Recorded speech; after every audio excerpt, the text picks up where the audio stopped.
No, no. Va bene. Ah, non c'è nessun impegno fuori casa. E quindi, ma però quando sei stato a casa ti sei messo a studiare. Ma tu è vero che dici che vuoi lavorare in filosofia?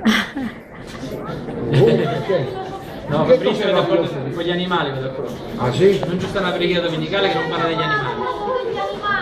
E degli animali qual è quello che ti piace di più?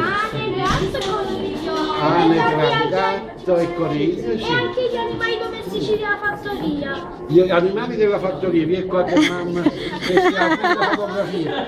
No, Gli animali film, domestici. film. Ah, gli animali domestici della fattoria, senti, ma tu a casa che cosa c'hai?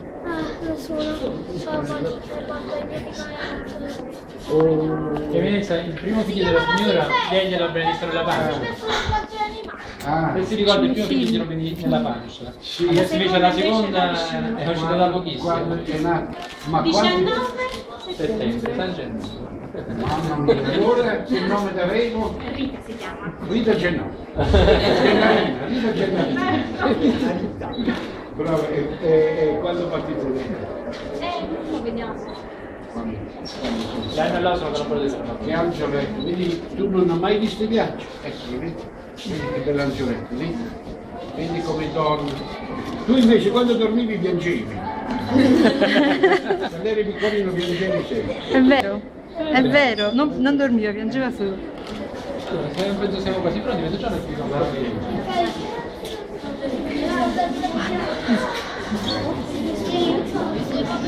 Bene.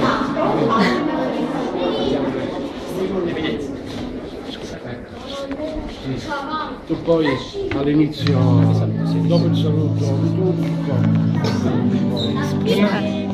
Spostiamo. sì.